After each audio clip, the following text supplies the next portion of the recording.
What's up, YouTube? It's Vic. I'm back, and today I am going to be sharing with you 3 tips on how to wholesale real estate coming up right now.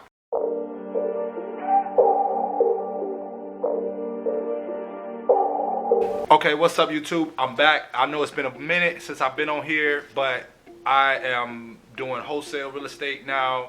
I'm gonna be releasing some videos on how you can get into wholesale real estate. I do about 2 deals a month. Currently, at the time, I haven't been doing it that long. Been doing it about a year.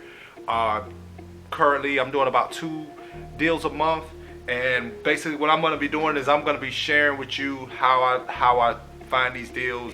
For the new wholesaler, I'm just gonna be giving you 3 tips on what wholesaling is, how you can get started with no money. Also, I'm gonna be giving you how to find deals. Also, if you stay to the end, I'm gonna give you my #1 tip on how to be really effective at finding deals really fast.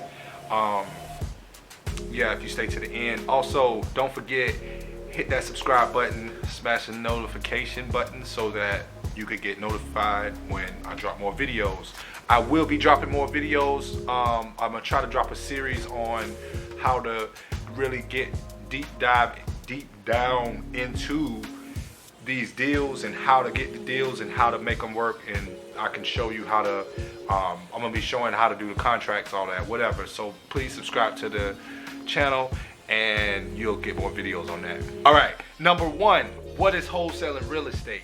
Wholesaling real estate is simply the process of getting a property under contract and then assigning your rights in that property over to an end buyer in the end process. All right, let me explain a little bit. If you ever seen one of the HGTV television shows where they do the fix and flip houses, where the houses are an ugly house and then they take and they put a bunch of money into it, rehab it, bring it up to date, and then they sell it off of the new market. Those people are investors that like to fix and flip. They call them fix and flip investors. All right, so what a wholesaler does is, a fix and flip investor really doesn't have a lot of time to go out and find deals and negotiate deals. So what a wholesaler is the wholesaler takes on that job of acquiring properties that are abandoned or distressed, or the owner is distressed, and wholesaler is basically the person that goes and finds those property owners and makes a deal with them, gets the property under contract, and then at that point, if you either have a list of buyers, or you take and you go over and you sell your deal to an end buyer that is a fix and flipper, or it could be a landlord. #2, all right, do I need money to start? Yes and no. This is a yes and no question. The reason I say that is because technically you do need money, whether you're driving for dollars or whatever. You're gonna need some form of something that you're gonna have to put out.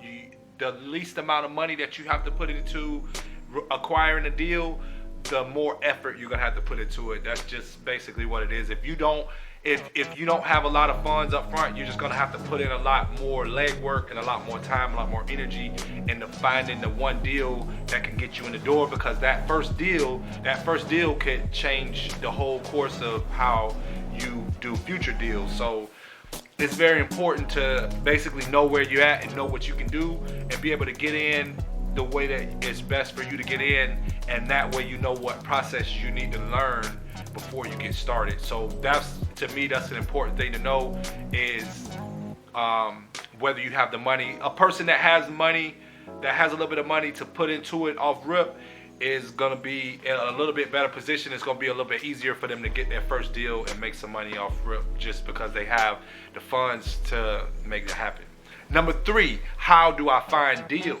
All right, the #1 thing you need to know before you go in any route, before you take any route to finding a deal, the first thing you need to know is you need to be looking for motivation. No matter where you're looking at, you need to look for motivation. And motivation is simply a distressed property. If you see a property that has tall grass, it doesn't look like the mailbox hasn't been checked in a while, a lot of times maybe the meter isn't on, or you'll see signs like no blinds in the windows, and you can see clear in the house. A lot of times those are signs that that there's distress there, and there's motivation there for the seller or the owner of that house to sell, because they could be under pressure from a lot of different things if the house is just sitting and it's going down in value.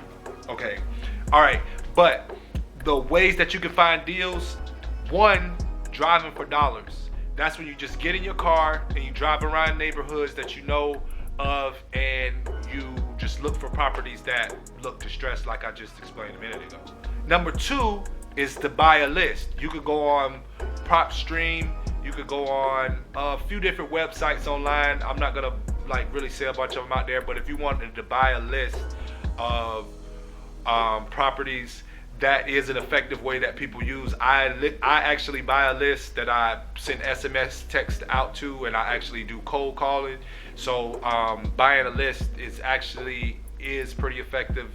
Most of my deals came from lists. Number three is Craigslist. Craigslist is also a good way to find deals. There are a lot of people on there selling properties that they sell themselves. A lot of for sale by owners sell on Craigslist. Craigslist has been around for a while, and there's a lot of people that actually still shop on Craigslist and look on Craigslist and list things on Craigslist. So Craigslist is a good way to look. I have found one deal on Craigslist, and it doesn't hurt to check it out. Number four is Zillow for sale by owners. I wouldn't suggest going on Zillow and going through a property that is listed with an agent, although there are people that are effective with wholesaling with real estate agents. I just don't prefer that route, because most of the investors that I know that buy properties from me don't like properties that have been on the MLS or have been shopped around through other investors. Don't know why, but you gotta go with what your buyers or your buyers list is gonna want. But somebody's gonna always want a deal. It doesn't matter. If you got a deal and it's a good deal, somebody's gonna want it. It really doesn't matter. But you gotta also, if you have a buyer's list, you gotta go off of what that buyer's list asks for. Okay, number five is Redfin. A lot of people don't know about Redfin, and Redfin is not in a lot of areas. So, but if you're doing virtual wholesaling, like you don't want to wholesale just right where you're from, you could get on Redfin, and Redfin does have a lot of unique filters that will allow you to filter down the properties that are in distress. And that's one good thing that I like about Redfin. They also have good comps, so just keep that in mind. If you want to look for some properties, go on redfin.com.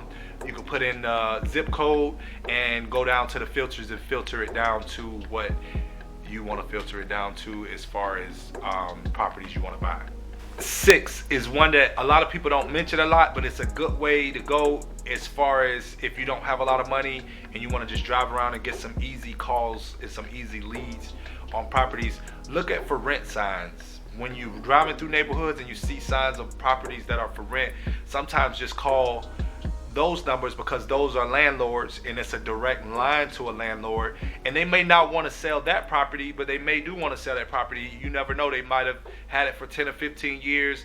They own it free and clear, and they're just tired of doing maintenance on it, tired of putting it back in rotation, and they may want to get rid of it. If not, they may have another property that is in distress that they want to get rid of, and they don't want to put any money into it anymore. So it's worth a shot of just calling and finding out. A lot of it has got to do with building relationships, with just getting on the phone and talking to people and asking questions and just finding out what you got to find out in order to just get the conversation started. And you just never know where you'll end up as far as getting a deal, because it's a lot of times it's not always as straightforward as you calling for the property that you called about. All right, and number 7. The number 7 thing is probably going to be the most easy, piggybacking off of other wholesalers. On Facebook, there are a lot of groups that are wholesaling groups or real estate groups. A lot of times going in there and finding somebody else, another wholesaler who has a good deal that you can take to one of your buyers, or a buyer getting on that deal and checking out that deal And a lot of times that's a good way to start, because if you can get your first deal like that, then you can kind of go through and find out how they have formulated that deal and how they came up with it, and you get to learn from the opposite way. And then the deal is already there. All you got to do is go out and find a buyer for it. You can shop it around on other Facebook groups. You can also shop it around on Craigslist. But a lot of wholesalers like me, sometimes I'll have a property and I don't want to deal with all of the buyers, or none of my buyers may not want to buy it. So I'll wholesale it. I'll JV with another wholesaler and allow them to sell it over to one of their buyers, and I also do the same thing. So that is a note. If you do have a deal, or you get a deal and you don't have nobody to buy it, you can bring it to me. I'll JV with you, and you bring the deal, I bring the buyer, we get it sold, and we'll split the assignment in the end. All right, just like I promised, I have a tip, and this is a very, very good tip that I wish somebody would have told me when I first started. But follow up. Follow up is the most important part of real estate negotiations. If you are not doing follow up, you're leaving so much money on the table. I haven't got a deal yet that wasn't made through follow up. If you think you're gonna get on the phones or however and contact the seller, if you think you're gonna do that, and it's every time it's gonna be just the first conversation, you got a deal signed, you're not gonna see as much success as you could see if you listen to what I'm telling you and just realize that follow up. Follow up is so important. Every deal that I've got has been through multiple conversations, calling the seller back and renegotiating to get it to where I need it to be at. So please, that's the number one tip. Do not forget to schedule your follow-ups and follow through. Come back, call the seller back. If you tell them you're gonna call them back in a week, if they say call back in 2 months, make that call, because you could be leaving money on the table. But until next time, peace.